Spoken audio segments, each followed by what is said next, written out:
कि मैं अघोर पंथ का हूँ और मुझे खाना आपके घर पे गए, आप जो दे दोगे वही खा लूंगा। ये आप हमारे लिए पूरी सब्जी और रोटी और दही और रायता मत बनाओ, जो आपके पास आए तत्कालिक। लोग बोलते हैं कि साथी जी क्या खाएंगे। एक जगह तो मैं चला गया था गुजराती के घर पे, नहीं मराठी के घर पे, तो बोला साथी जी खाना खाएंगे? खाना के तो वक्त 1 बजे हम कि नहीं मैं खा के आया। ओके। नहीं फिर भी कुछ खा लीजिए। तो उन्होंने बोला कि ठीक है जो भी है आपके यहाँ दे दो। सही बात। तो वो तो बरामदे में भीतर बाहर बात कर रहा था।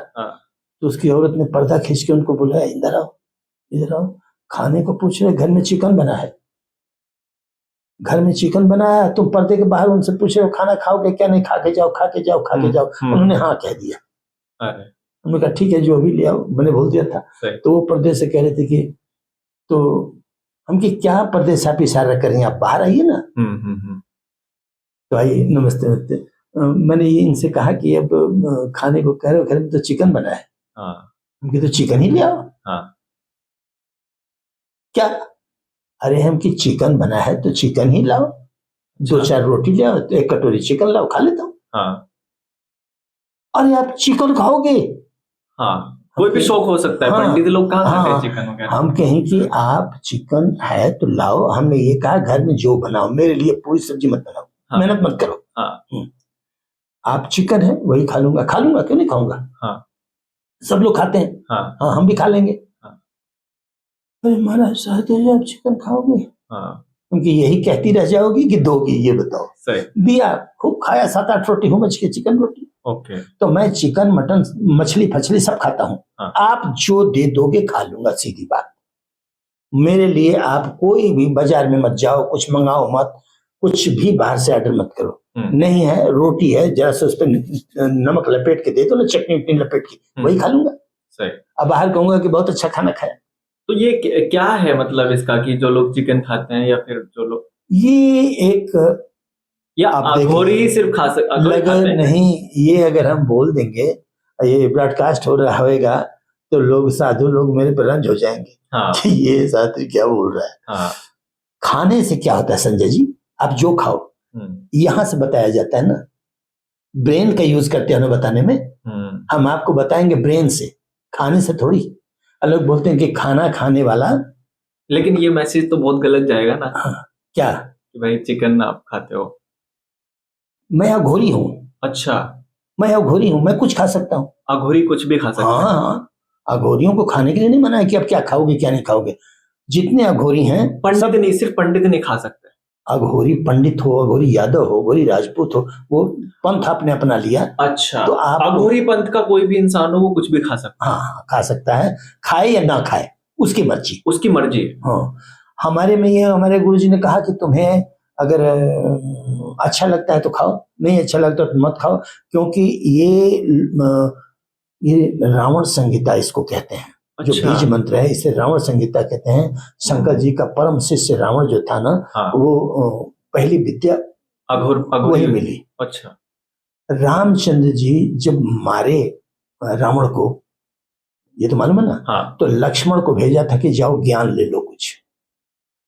लक्ष्मण को रावण ने, रामचंद्र जी ने कहा कि आज दुनिया का सबसे विद्वान आदमी मर रहा है, जाओ लक्ष्मण जाओ थोड़ा सा ज्ञान ले लो।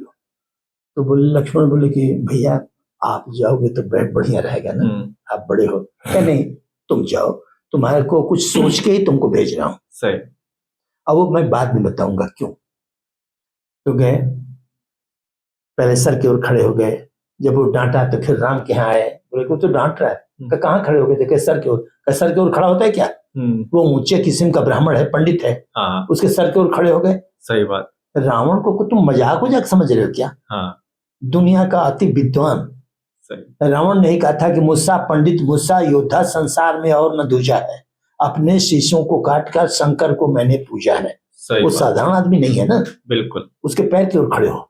तो गए, तब वो लक्ष्मण को बोला, लक्ष्मण को कई ज्ञान बताया। वो 10 सर से 10 ज्ञान, 10 में 10 सर से 10 ज्ञान दिया। और वो भी सबसे 10वां सर जो था लेफ्ट वाला, राइट दाहिने, ये लेफ्ट जो है बायां, जो बायां का लास्ट स्तर था 10वां, उसमें ये रावण संहिता है। शंकर जी ने के रावण को ये विद्या दी थी पहले। ये विद्या शंकर जी ने दी थी। हाँ, शंकर जी की विद्या नहीं है, शंकर जी ने रावण को दी विद्या दी थी। और रावण से ये लक्ष्मण के पास आई, फिर लक्ष्मण को दी उन्होंने फिर लास्ट में। हाँ, लक्ष्मण तो रामचंद्र जी को लक्ष्मण ने पूछा कि भैया मेरे को क्यों भेजा था? कि देखो वो 10 सर से बोलता तो मैं समझ नहीं पाता ना, 1 सर वाला हूं ना मैं। हाँ। और तुम पूर्व जन्म में शेष नाग के अवतार हो लक्ष्मण। हाँ, तुम्हारा 10 फन है। 10 फन है, 10 फेस है। तो 10 मुंह से बोलेगा तो तुम 10 फन से ग्रहण कर लोगे एकदम। मैं तो 1 सर वाला हूं, इसलिए तुमको भेजा था। तो लक्ष्मण को समझ में आया कि हाँ सही बात है। तो वो विद्या फिर आई। ये रावण संहिता नाम की पहले पुस्तक थी जिसमें पूरा ज्ञान था। अच्छा। लेकिन वो पुस्तक नालंदा में रखी गई थी विश्वविद्यालय में, और उसको फिर वो डिस्ट्रॉय कर दिया गया। लोगों ने डिस्ट्रॉय कर दिया। जो बची खुची थी उसको अंग्रेज उठा ले गए। अंग्रेज उस विद्या को उठा ले गए, लेकिन उस पर रिसर्च करके कुछ उन्होंने पाया नहीं। अगर वो यहाँ पे रहते तो शायद हम क्लियर हो जाता ना, क्लियर हो जाती। अरे बड़े बड़े विद्वान आज भी जानते हैं उसको। हर एक लेटर का उसमें मतलब होता है। जैसे आपका नाम SANJAY, SANJAY 6वां जन्म है आपका साहब। नाम आपका जन्म बता देता है। तो अंकल नालंदा में जो नालंदा यूनिवर्सिटी जिसकी हम बात कर रहे हैं डिस्ट्रॉय कर दी गई, अगर वो अभी होती तो क्या कुछ? भाई वो विद्या है ऐसी है, अब चूंकि दूसरे ये जानते नहीं है तो उसके बारे में कुछ भी कह सकते हैं लोग कि क्या ये विद्या है, जैसे मालूम नहीं है किसी को। पूर्व जन्म बताया जा सकता है, पूर्व जन्म में आप क्या थे ये इससे बताया जा सकता है आराम से। अच्छा। कितने जन्म के हो ये बताया जा सकते हो। ये सब नाम के ही ऊपर निर्भर करता है कि आप जैसे इस नाम से बताया जा सकता है कि आप सुभाष सैनी जी के बेटे रहे हो कि नहीं अगले जन्म में। सुभाष जी किसी जन्म में आपके पापा थे कि पहली बार हुए, ये भी नाम में ये बता सकते हैं। हाँ, अच्छा। नाम में ही रहता है ना। अच्छा, नाम तो के अंदर। हाँ, नाम में रहता है कि जैसे कितने लोग बेटे पे उतराते हैं कि मेरा बेटा है क्या। अच्छा, कितना कौन सा जन्म है ये भी पता चल जाता है। ये 6वां आपका जन्म है। मेरा 6वां जन्म है। SANJAY उसी के अनुसार स्पेलिंग होती है ना। अच्छा। उसी के नाम। मैं कह रहा हूं कि आपका नाम संजय ही क्यों है ये बताओ। क्यों है मतलब है तो है, आप यही कह सकते हो। हाँ, यही कह सकते हैं। लेकिन जब आपके यहाँ पैदा हुआ, आप पैदा हुए, छोटे थे, बच्चे थे, तो कई लोग आए, फूआ आई, काकी आई, चाची आई, अगल बगल वाले, क्या नाम इसका रखा है। मैं तो कह रहा हूँ कि सूरज रख देते हैं, जमता नहीं यार। कोई बोलोगे जमता नहीं सूरज, क्या रख देते हैं, शिवम रख देते हैं। नहीं यार, जम नहीं रहा। ऐसे ही रखे जाते थे। हाँ, अभी भी रखे जाते हैं, अभी भी रखते हैं लोग। लेकिन किसी ने कह दिया कि संजय रख दो। संजय का ये 6वां जन्म है। संजय जो ही किसी के मुंह से निकलेगा तुरंत लोग मान लेंगे हाँ ये नाम ठीक है। इसलिए नाम ठीक है कि इसका 6वां जन्म है, यही नाम बैठेगा ही बैठेगा। ये नाम यस को 32 कहते हैं और उससे पहले वाले को 4 कहते हैं, अ को 4 कहते हैं, संजय SANJAY ना। तो अ को 4 कहते हैं, 4 को और 32 में से 4 घटा दो तो कितना हुआ 28। बिल्कुल। यानी आप 2800 वर्ष बाद पैदा हुए हो, इससे पहले वाले जन्म से। 2800 वर्ष तक जीव जंतु कूड़े मकोड़े थे, उसके बाद आप आदमी बने। तो ये 2800 वर्ष लगा, इसलिए पूर्व जन्म का आपकी कोई बात याद नहीं रहेगी आपको। कहाँ याद रहेगी फिर? क्योंकि बहुत समय निकल गया ना। तो ये बीज मंत्र निर्मला जी रावण संहिता ये सब बताती है। एक बार रावण ऐसे जा रहे थे, मैं उनको खराब नहीं बोलता, इसलिए नहीं बोलता कि अति विद्वान आदमी। सही। रावण अति विद्वान आदमी। कितने हम साधु संत को देखते हैं उनको विलेन के श्रेणी में रखते हैं। मैं विलेन नहीं रखता। बहुत विद्वान आदमी, बहुत ब्राह्मण आदमी था, बहुत बलवान था। उससे मालूम था कि मुझे राम ही मारेंगे, दूसरे के बस में बात ही नहीं है। अरे जो इन ग्रहों को बांध रखा हो, जिसे लोग कुंडली देखते हैं, सूर्य शनि मंगल सबको बांध के रखा था ना। सही। शनि तो उसके पैर के नीचे, रहते थे। हाँ, सबको बांध के रखा था। ये लोग क्या चाल बताएंगे उसको, सही सबकी सही। चाल ही खराब कर दिया था।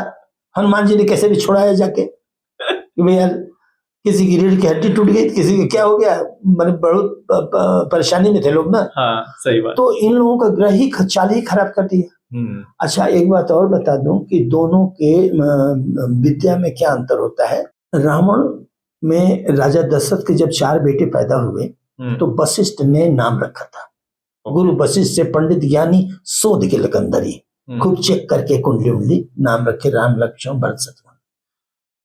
उन्हें एक ख्याल आया कि महाराज रावण तो हमसे भी विद्वान है, अब वो उनकी विद्या अलग है, उनसे चल के पूछूं कि ये नाम हमने ठीक रखा है कि कैसा रखा है। तो गए रावण के यहाँ, रावण के यहाँ चले जाते थे वो। अच्छा। तो बोले कि बोलो वशिष्ठ कैसे आए हो। कहा महाराज आपसे थोड़ी एक विनती है, एक मदद चाहिए। बोलो बोलो बोलो बोलो।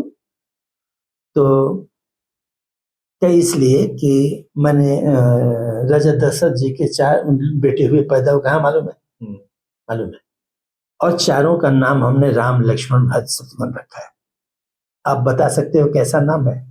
बोला हाँ बताता हूँ। ये किसने बोला? रावण ने कहा। इन्होंने वशिष्ठ जी ने पूछा उनसे ना। अच्छा। वशिष्ठ जी इनके गुरु थे ना, पुरोहित थे, दशरथ के पुरोहित थे। और ये भी पूछने गया कहाँ पे? रावण जैसे कि हमने नाम रखा है, हमने नाम रखे हैं ऐसे ऐसे, तो कैसा रहेगा? हाँ। क्योंकि सबसे बड़ा विद्वान ही जब रावण। तो रावण ने कहा कि ये लड़की बहुत बकवास नाम रखा है तुमने।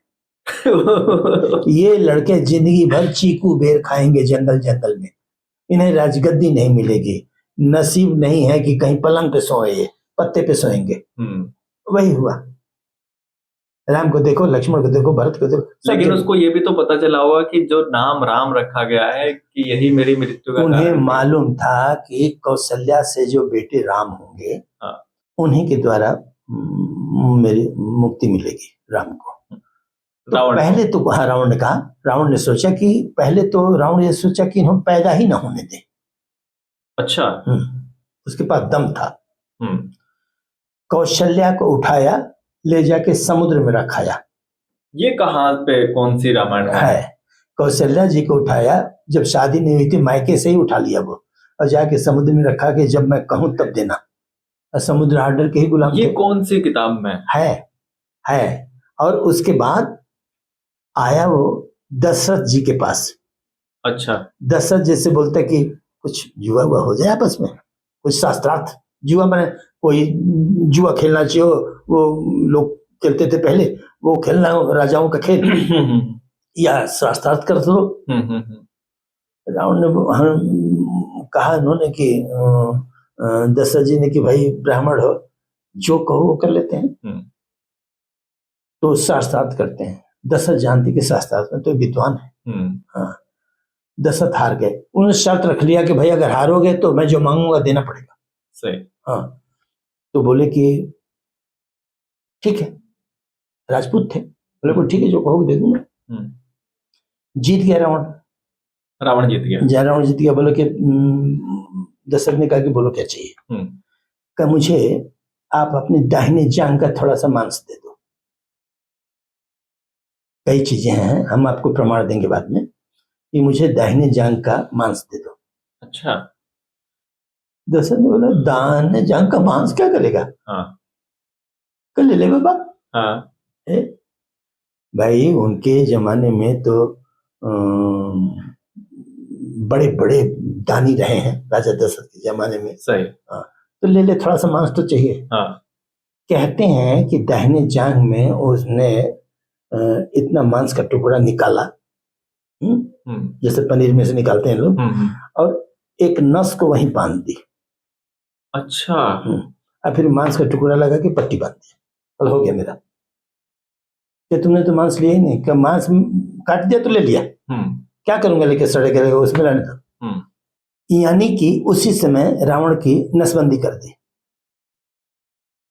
दशरथ की नसबंदी कर दी रावण ने दशरथ की नसबंदी कर दी। अच्छा। नस बांध दिया। ठीक। यानी कि नसों का भी बहुत बड़ा विद्वान, हर चीज का बहुत विद्वान, नाम का विद्वान, नसों का, कौन सी नस किधर जाती है जो आज लोग करते हैं लोग, वो सब रावण को मालूम। और बूढ़े हो गए तक बाल बच्चे नहीं। कौशल्या तो फिर भी आ गई ढूंढ के, आज जब मतलब नस बांध दिया तो कौशल्या को छोड़ दिया, भी किस काम का। कौशल्या के रावण ही ले आके छोड़ दिया कि अब तो कोई दिक्कत नहीं, अब नस ही बांध दिया। हाँ, बच्चे अब कुछ होंगे नहीं। मैं कह रहा हूं कि एक रोज अचानक राजा ने दर्पण में अपना मुख देखा कुछ बाल सफेद हुए, चौथे पन को सम्मुख देखा। रावण ने, दशरथ जी ने बोले कि तुम बुढ़ा हो गए यार, बाल बच्चे तो है नहीं। अच्छा, दशरथ जी ने देखा, दशरथ जी ने बात बोली। हाँ, एक बार दशरथ मनमाही भय हूँ गलानी मोरे सुत नाही। मुझे बच्चे ही नहीं यार, इतनी उम्र हो गई, ये सब राज क्या होगा। तो वशिष्ठ से उन्होंने कहा कि वशिष्ठ क्या करें यार महाराज, बाल बच्चे करें। उन्होंने बोला कि मेरे साले हैं श्रृंगी ऋषि, वो चाहे तो यज्ञ करा दें तो बाल बच्चे हो जाएंगे। अरे बुलाओ यार, कब मैं नहीं बुलाऊंगा, आपको जाना पड़ेगा पैदल पैदल। तो जिस गुफा में थे ये पैदल पैदल गए, कई किलोमीटर, पैर में खून सब निकल गया, कट गया। तो श्रृंगी ऋषि जानते थे कि आ रहे हैं, विद्वान थे लोग ना। तो उन्होंने बोला चलिए मैं करता हूँ, आप घबराओ मत। तो उन्होंने यज्ञ किया और खीर बनाई 2 हिस्से में, जबकि 3 रानियां थी। 3 रानियां थी? रानियां 3 थी। हाँ, दशरथ की 3 रानियां। 2 कटोरी खीर दिया। तो दोनों एक एक कटोरी दशरथ ने अपने दोनों को दे दिया, कौशल्या को और उनको बड़ी वाली को। और सुमित्रा रह गई। तो दोनों रानियों ने एक एक अंजलि सुमित्रा को दी। अच्छा, सुमित्रा को दे। तो सुमित्रा को 2 बेटे हुए, ठीक है, इन लोगों को एक एक हुए। तो कहने का मतलब है कि रावण को ये मालूम था कि राम पैदा हो गए। अच्छा, अब इन्हीं के द्वारा मेरा उद्धार होगा। तो ये मिलेंगे कहाँ साहब, कैसे मिलेंगे, क्या करेंगे, इनसे भेंट होना तो भी जरूरी है। 64,000 वर्ष में राज्य कर चुका। 64,000 वर्ष तक वो जिंदा थे। हाँ, रावण जिंदा थे, और इतनी बड़ी उनके पास सेना है, या इतने बड़े घर में मतलब पहलवान लोग हैं कि मैं कह रहा हूं कि नाथ भूधराकार शरीरा कुंभकर्ण आवत रणधीरा। जब लड़ाई के मैदान में कुंभकर्ण चला तो 3 बजे खड़ा जब हुआ तो सूर्य ही नहीं दिखाई दिए। अरे बाप, बंदर लोग ये सोचेंगे अब तो शाम हो गई, अब तो लड़ाई बंद, अब तो लड़ाई बंद। हाँ, अब तो लड़ाई बंद हो गई साहब। सही। विभीषण ने कहा कि बंद नहीं हुई, अब तो ये शुरू हो रही है। भैया आ रहे हैं। बोले भैया आ रहे हैं मतलब? हाँ। लक्ष्मण ने कहा कि विभीषण जी भैया कौन? तो भैया है ना मेरे, हम लोग 3 भाई हैं, तो बीच वाले कुंभकर्ण सो के उठे हैं। और एक तो अंधेरा हो गया, नाथ भूधराकार समीरा, जमीन के आकार के आदमी है वो, लंबे चौड़े, एक पांव में कम से कम 2000 बंदर चपटा कर देंगे, इतने बड़े बड़े पैर हैं उनके। बोले कि रे यार, जब देखे लोग तो विभीषण जैसे आदमी जो थे उनको ऐसे नीचे झुक के हाथ पे उठाया। मतलब अब यहाँ के वो सेनापति हैं बंदरों के, और वहाँ कुंभकर्ण मैंने हाथ पे ऐसे अंजलि में उठा रहा है, मुंह में डाल रहा है, कान से कूद के भाग रहे हैं। सब एक ही है कॉम्बिनेशन ना। उधर से कूद के भाग रहे हैं, मैंने बंदरों को ऐसे खाए, ऐसे मछोड़े, ऐसे करे कि हथियार लेके कुछ आया ही नहीं था। रामायण में भी दिखाया गया है कि हनुमान जी जाके सामने खड़े हुए, बोले मुझे पहचानते हुए, कहा तूने ही लंका जलाया था क्या? आज तो तू मुलाकात हो गई। सही बात है। तो बोला कि हे कुंभकर्ण, एक बार मैं करता हूं, हनुमान जी बोले, तो यही चपटा हो जाएगा दब के पहाड़ में। सही बात। बहुत बड़ा पहाड़ हनुमान जी ने उठाया। उसने बोला सुन लो, पहाड़ फेंकने से पहले सुन लो, तुम मुझे अच्छी तरह जानते नहीं। तुम्हारे पर्वत जितना भी बड़ा उठा लो, तुम्हारे पर्वत से मैं 1 इंच भी पीछे हो गया तो कसम है कि मैं आपके सीता जी को वापस कर दूंगा। और हम हार मान के हम चले जाएंगे, सही बात, बिना भैया से पूछे ये तुमसे कह रहा हूं। सही, तुम्हारी शक्ति का अंदाज हम बता दे रहे हैं। इतना बड़ा पत्थर मारो मेरे सीने पे, ऐसे भी अगर हो गया तो मेरी हार, तुम्हारी जीत। हनुमान बोले अरे यार, उठाया पत्थर, फेंका, सीना उसने आगे किया, पत्थर चूर चूर हो गया। हनुमान को बोला अरे यार ये तो साधारण है ही नहीं, हम लोगों के बस का नहीं है ये। हाँ, तब प्रभु राम को आगे आना पड़ा, लक्ष्मण के भी बस का नहीं था। तब राम को आना पड़ा और विभीषण को बोला था वो कि विभीषण तू अच्छा है यार कि उनके शरण में चला गया, लेकिन भैया के साथ और लंका के साथ तो गद्दारी की, गद्दारी तो की। हाँ, इसीलिए तेरा नाम कोई विभीषण रखता नहीं, मतलब आज भी पूरी दुनिया में विभीषण नहीं है किसी का। विभीषण कहने पे ही दोगला टाइप मान जाएगा कि देशद्रोही, भाई द्रोही। विभीषण नहीं रहते। लेकिन एक बात बताओ अंकल, विभीषण भी बेचारा क्या करता, उसने तो सत्य की बात समझी है ना। ठीक है, समझता था तो रावण सबसे पहले, रावण का बेवकूफ है क्या? विभीषण को आप चालाक कह रहे हो, रावण तो पहले ही से जानता था, मर जाए रण में कुंभकर्ण घननाद नारांतक अहि रावण। फिर भी रावण मौन रहे, सोचे नहीं जरा इसका कारण, क्या कारण है इसके पीछे, क्यों मारे जा रहे हैं सब? मर जाए रण में कुंभकर्ण घननाद नारांतक अहि रावण, ये सब एक लेवल के थे। सही बात। इस पर भी रावण मौन रहे, सोचे नहीं जरा इसका कारण। जानता था रावण कि नारायण है, बिल्कुल, पूरे खानदान को पहले मैं स्वर्ग भेज दूं, अच्छा लास्ट में मैं जाऊंगा, हाँ, कोई बचना ही नहीं चाहिए, हाँ, सब चले जाएं स्वर्ग में। कितना अपने खानदान का हितैषी था वो, ये मान लो जरा, कितना हितैषी था, विद्वान था कि हाँ, भाई सबको पहले स्वर्ग भेजवा दो सब फटाफट। जो ही जनक जी ने कहा, देखो सबसे ज्यादा उम्र जी लिया जिंदगी पृथ्वी पे, ठीक है, और मरा भी सुकून से, इतना कोई, वही तो, और सबको स्वर्ग में भेज दिया। ये सोच लो, देखो कितना बड़ा विद्वान, बहुत विद्वान। जब राजा जनक ने कहा कि हम उसी से शादी करेंगे जो ये धनुष उठा लेगा, शिव जी की, राम ने बोला यहीं मिलेंगे नारायण, हाँ, जनकपुर में राम। तो वो भी आया, क्योंकि जनक जी से शास्त्रार्थ में शिव जी, शास्त्रार्थ में जीत गया था रावण। ओके, जनक जी भी बहुत बड़े विद्वान ना, हाँ, लेकिन रावण उनसे जीत गया था। ये कैलाश की बात है, कैलाश पर्वत पे शिव जी के सामने। तो शिव जी ने खुश होकर इसको धनुष अपनी दे दी थी रावण को, ये ले जाओ, लेकिन शर्त एक थी कि ये कहीं रखना मत, डायरेक्ट लंका में रखना, जहां रख दोगे दोबारा नहीं उठेंगे। तो वही होके रावण आ रहा था, कैलाश से उतर के फिर जनकपुर तो लगभग इस समय नेपाल में है ना, तो उसी साइड से आ रहा था। उसे लघु शंका लगी, तो वो सोचा कि धनुष रख के पेशाब कर लिया, गुरु जी के धनुष से रख के पेशाब ठीक नहीं है ना, तो रख के पेशाब करने लगा, फिर नदी में हाथ में धो के फिर उठाने लगा, नहीं उठा धनुष। अच्छा, वही रख दिया। जनक जी को मालूम हुआ कि धनुष यही है, तो उन्होंने उसी को घेर के महल बनवा दिया, वहीं का वहीं, हाँ, उसी जगह पे। तो एक दिन जनक जी ने देखा कि धनुष के आसपास घास उग गई है, पहले कच्ची जमीन थी ना, धनुष के आसपास घास उग गई है, और सीता जी एक छोटी उंगली से उठा के नीचे घास सब लिप दी सीता जी, हाँ, और फिर रख दी। जनक जी को आश्चर्य हुआ कि सीता एक उंगली से उठा, जो रावण से नहीं उठा ये धनुष, उसे एक उंगली से उठा रही है। बेटी 9 साल की बेटी है, सीता 9 साल की थी, तो किसी बात को आश्चर्य होगा। जो उतने बड़े बलवान से नहीं धनुष उठा शिव जी का, उसे एक उंगली से उठा के नीचे घास वास लिप के गोबर ऊपर लिप लप के ठीक कर दिया।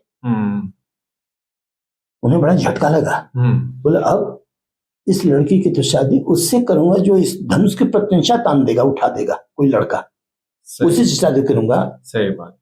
कहते हैं कि रावण भी वहां पहुंचा था, ये नारायण आएंगे जरूर। सीता जगत जननी है, वो जान गया था, कि सुन लिया था सब बातें, उसके जासूस चारों ओर ना, कहाँ क्या हो रहा है। सही।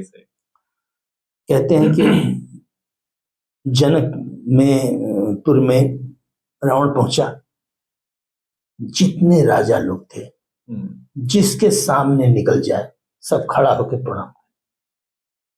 पीछे से कहां से आ गया यार ये कहां से आ गया, डर के मारे पुग्गी बजती थी लोगों की। सब जाते थे, सब उठ के सब ऐसे प्रणाम करते थे, खड़ा होकर प्रणाम करते थे, बैठ के नहीं। हाँ। और जब विश्वामित्र के यहाँ गए, राम लक्ष्मण जहाँ बैठे थे, राम लक्ष्मण तो उठे नहीं। हाँ। क्या जाने उसको कौन क्या। तो विश्वामित्र को रावण ने प्रणाम किया। देवर्षि, देवर्षि एक महर्षि नहीं बोले जाते थे, देवर्षि बोलते थे। देवर्षि, हाँ, क्योंकि वो राजपूत थे, इसीलिए उनको ब्रह्मर्षि ब्राह्मणों को बोलते हैं ना। सही। हाँ, तो बोलते कि देवर्षि ये दोनों बच्चे किसके हैं। तब राम लक्ष्मण से बोलो कि राम प्रणाम करो, ये लंका के राजा महाराज रावण है, विद्वान। अब राम ने भी प्रणाम किया, लक्ष्मण ने भी किया। तो बोले कि देवर्षि जरा इनसे बोलो कि इनका हाथ देखूं मैं। तो राम को कहा विश्वामित्र की, दिखाओ ना, इतना विद्वान आदमी हाथ देखने को कह रहा है, क्योंकि ऐसे अघोरी था ना, वो भी अघोर पंथ वाले हाथ मांगते नहीं देखने के लिए, आप कहोगे तभी देखेंगे, ये प्रथा तभी से है। अच्छा, जब तक सामने वाला खुद हाथ ना दिखाए तब तक वो हाथ नहीं देखेंगे, मांग के नहीं देखते, मांग के नहीं देखते। तो जब दिखाया तो उनके इसमें अंगुली में जैसे बाण खींचते हैं ना, इसी में उसका 10 सर्प कटा दिखा, रावण के अंगुली में, मैंने राम के अंगूठे में रावण ने पहचान लिया, कि इसमें तो मेरे 10 सिर कटते हुए दिख रहे हैं, मैंने यही मेरी मृत्यु का कारण है। आंख मूंद के वहीं खड़ा हो गया।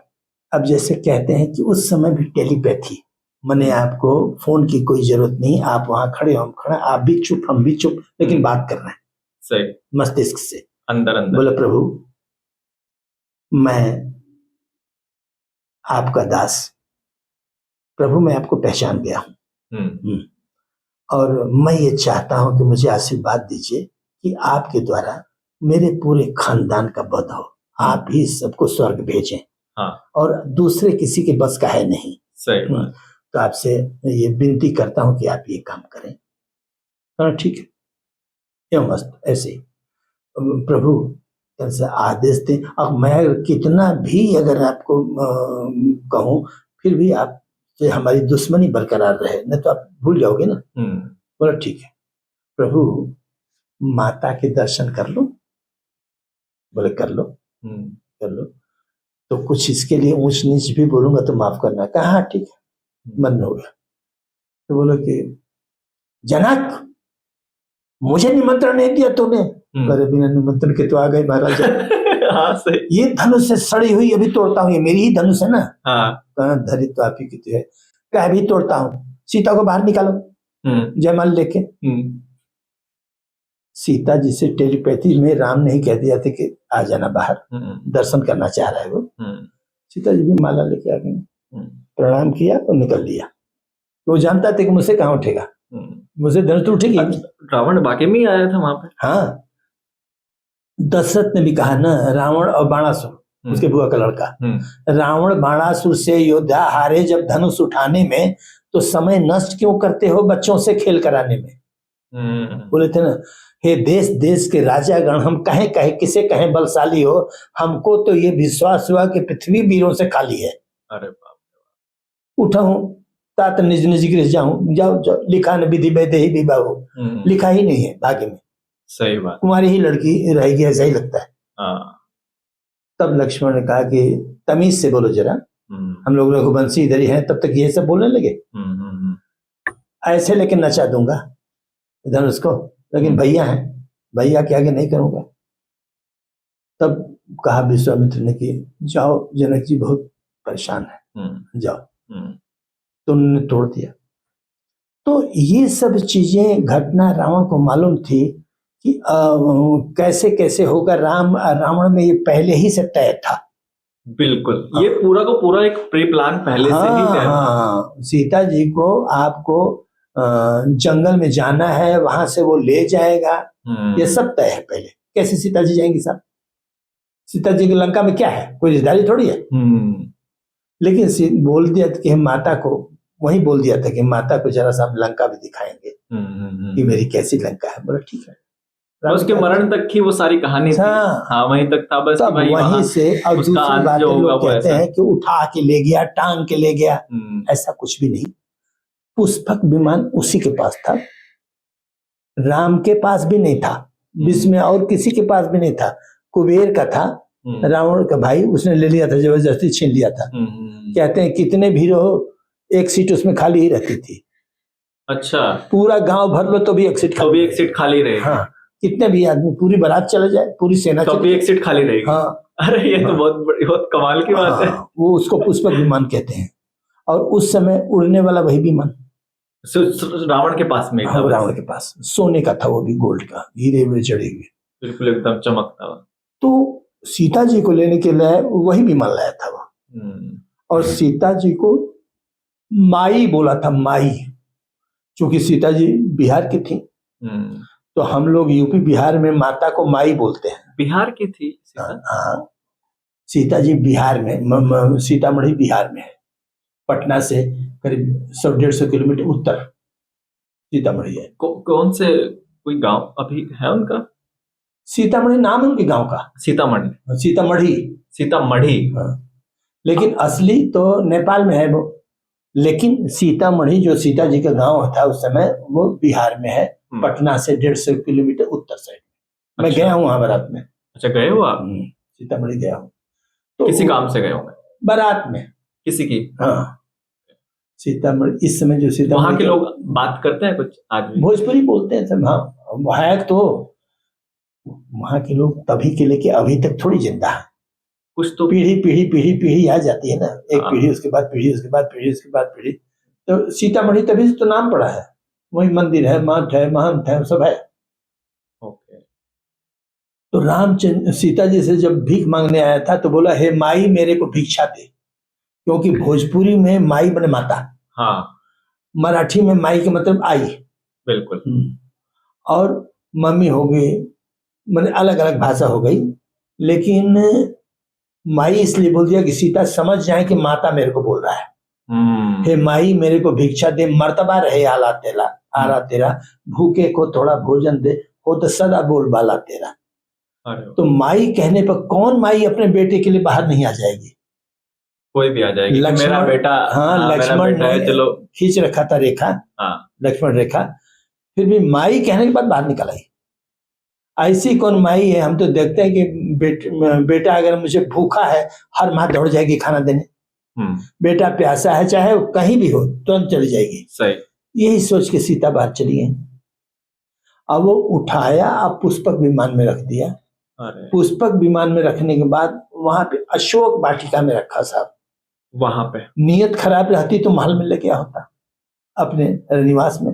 वहां नहीं, अपने निवास से आधा किलोमीटर दूर एकदम अशोक वाटिका, जहां कभी शोक आवे ही ना, जहां कभी शोक नहीं आवे, शोक नहीं आ सकता। शोक नहीं आवे। तो इसका मतलब हमेशा फल फूल, उसे 12 महीना कोई न कोई फल पका रहता था उसमें, शीतल मंद हवा बहती रहती थी, पेड़ के नीचे तमाम उसकी सहेलियां सीता जी के पास अगल बगल कहानी वहानी किस्सा होता रहता था।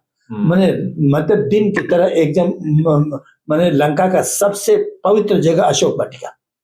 अरे वाह। वहां रखा था। नीयत खराब रहती तो अंदर रखता ना, सही बात, महल में ले जाते, क्या कर लेते अकेले औरत। सही। तो मम्मी समझ के रखा था। 6 महीना तक मैंने वैसे भी नहीं छुआ था उनको, छूना ही नहीं था। वो तो केवल डरवा रहा था कि जल्दी बुलाना, तो ये कर जाऊंगा, ये करूंगा, रानी बना लूंगा। ये तब केवल डरवाने की बात है कि राम जल्दी से जल्दी आवे, मेरा उद्धार हो। बहुत समय हो गया। वही कह रहा हूं ना कि लक्ष्मण कहते थे सब लोग कि इन्हें कोई परेशानी नहीं हो रही है साहब, तो ये सब प्री प्लान था। तो इसलिए कहते हैं ना कि एक तो विद्युता की हद थी। वो जानता था कि, वही बोला था कि लक्ष्मण आज करे कल करे सो आज कर, आज करे सो अब, देर मत करो। मेरी इच्छा थी कि मैं यहाँ से स्वर्ग तक सीढ़ी बनवाऊं। रावण ने कहा था, रावण ने ये बोला कि स्वर्ग तक सीढ़ी बनवा दूं डायरेक्ट। लेकिन कल करूंगा, तब तक मेरा अंत समय आ गया, तब तक मैं मरने लगा।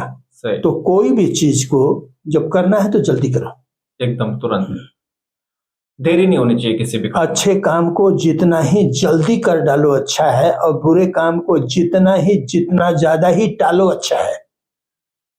अच्छे काम को झटाक से करो, बुरे काम को जितना टाल सको टालो, ओके, मत करो उसमें जल्दी। तो ये सब चीजें होती हैं। कुंभकर्ण को भी मालूम हो गया था कि भैया गलत कर रहे हैं। भैया को तो खुद ही मालूम था कि मैंने जानबूझ के लाया, झगड़ा का शुरू कर दिया मैंने। और लड़ाई के मैदान में उसे भी मालूम हो गया था, मेघनाथ को भी बोले कि पापा श्री ये लोग भगवान है। लक्ष्मण को मैंने शक्ति बाण मारा, वो भी वापस हो गया। नारायण बाण मारा, वो भी वापस हो गया, उनको प्रणाम करके वापस आ गया।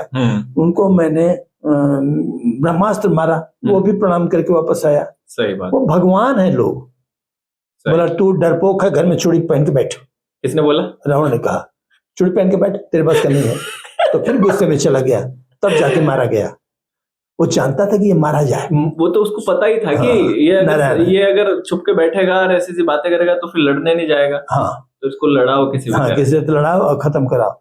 और कुंभकर्ण भी बोल, इसलिए वो सबको गुस्सा दिलाता रहा, सबको बोलता रहा कि जाओ तुम क्या कर रहे हो। भाई लक्ष्मण ही के लेवी के नारायण थे, और मतलब रावण था, और उन्हीं के लेवल का नारायण तक था, उनकी दूसरी बीवी का बेटा। सही। लेकिन सबको रावण ने पहले भेज दिया, सब खत्म हो गए, अंत में हो गया। तो मैंने पूरे एक बच्चा भी नहीं छोड़ा ना, ऐसा बोलते हैं। मरने लगा रावण, तो राम भी गए थे न उसके यहाँ। कहा प्रभु देख लिया, आप मेरे महल में नहीं घुस पाए। हाँ। मैं आपके धाम में जा रहा हूं आपसे पहले। हाँ। अब मैं जा रहा हूं, तो जीता कौन? तो बोले आप ही जीते। कहाँ बस मान लिया ना आप। तो ये सब पहले ही से प्लान था, पहले ही से कि क्या होने वाला है। आम आदमी को बोलते हैं ना, एक से मैंने पूछा कि रामायण पढ़े हो? मैंने पूछा, बोला हाँ इसमें क्या है रामायण में? हाँ। एक राम था, एक रावण ना, एक क्षत्रिय था, एक ब्राह्मण ना। हाँ। वाने उसकी नारी चुराई, वाने उससे करी लड़ाई। बस इसी बात का पोथन्ना और तुलसी बना दिए पोथन्ना। इतनी ही बात है। तो कहने का मतलब ये होता है कि आम आदमी किसी कुछ भी कहे, और वो लोग एक अति प्रतापी, उनकी क्या हम लोग बात करें। सही बात। राम भी के कहते हैं मांगलिक ही थे। अगर मांगलिक की बात करो तो मांगलिक ही थे, और सीता मांगलिक नहीं थी, तो ये शादी हुई कैसे? विद्वान लोग उसमें कराए थे कुछ चीजें। जब वो एक मांगलिक है एक नहीं मांगलिक है, तब हाँ, तो फिर विद्वान लोगों ने कैसे शादी कराई है? करा दिए, क्योंकि वो नारायण है और वो माँ लक्ष्मी है। ये तो पहले ही से वो भगवान विष्णु है और ये माता है। तो ये दोबारा ही तो मिलन कराना है। सही बात। और कष्ट सीता को लिखा हुआ है, और राम को भी हमारे अनुसार पत्नी सुख नहीं है। हम राम लिखेंगे तो बहुत छोटा नाम है ना, बहुत छोटा। तो पत्नी सुख, उनसे बड़ा तो सीता का नाम है। सही बात। हाँ, तो कहने का मतलब ये ईश्वरीय देन है। इनके बीच में हम लोग क्या पढ़ें? कहते हैं ना कि अलग अलग ढंग से लोग अपने गुण गाते रहते हैं, अलग अलग ढंग से। हाँ ये तो है, सब अलग अलग ही। भाई कितने विद्वानों को देखो, कुछ भी बोलते हैं, हमारे समझ में कुछ गलत नहीं है, सब सही है, अपने अपने ढंग से करते हैं लोग। सही बात। कोई बोलता था कि राम साहब रावण खलनायक था। क्या खलनायक था? उसने क्या आपका चुरा लिया? क्या आपका चुरा लिया कि खलनायक बोल रहे हो? अरे मेरा चुराएगा तभी कि किसका चुरा लिया? अरे वो इतने बड़े आदमी को चोर कहोगे? और सीता की चुरा लिया, हमकी सीता तुम्हारी है क्या? वो लोग आपसी लेवल का खेल खेल रहे हैं, तुम के बीच में पड़े हो। वो लोग एक लेवल के हैं ना। हाँ। वो अपना चुरा में, वो उनको मार रहे हैं, वो उनको मार रहे हैं, तो क्या करने का अपने को?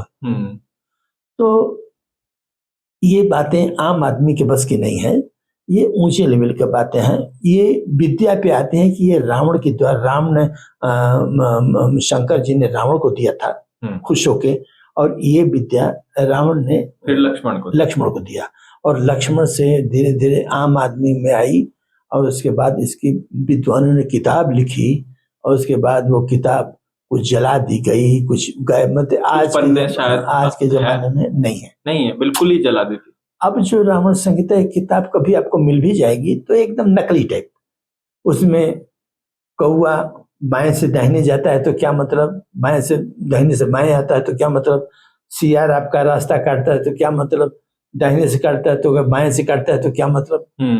ये मतलब बिना मतलब की चीजें होती हैं।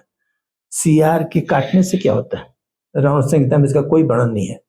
अच्छा, सियार आपका रास्ता काट देगा, जाने दो ना उसको, वो जाने दो उसको, कहा जहां जाना जाना है। मैं कह रहा हूँ कि आप अगर किसी का रास्ता काट देते तो क्या दिक्कत है, वो रहने दो। हम कहते हैं कि अब गाड़ी जा रही है प्रधानमंत्री की, तो पुलिस पहले ही रोक देती है। अगर आप रास्ता काट दे तो क्या प्रधानमंत्री क्या कर बीमार हो जाएंगे क्या? अरे जिसको जाना होगा तो जाएगा ही ना जाएगा। ये आम बात है कि भाई उनकी इज्जत है कि कोई ऐसा आदमी ना घुस जाए, पता है आतंकवादी हो क्या हो कैसे हो, तो उसको रोको। तो आम आदमी में ये नहीं पता चल पाता, इसके लिए लोग रोकते हैं। नहीं तो किसी बड़े नेता जो होते हैं, बड़े इतना बड़ा अगर कोई नेता हुआ है तो दिल का बहुत बड़ा होगा, दिमाग का बहुत बड़ा होगा, तब हुआ है ना। सही बात। नहीं तो साधारण आदमी क्यों ऐसे करने जाए। तो ये मान के चलो कि ईश्वरीय देन है सब कुछ ईश्वर की देन। हाँ, आदमी अपने से कुछ नहीं कर सकता, ये पूर्व लिखित है।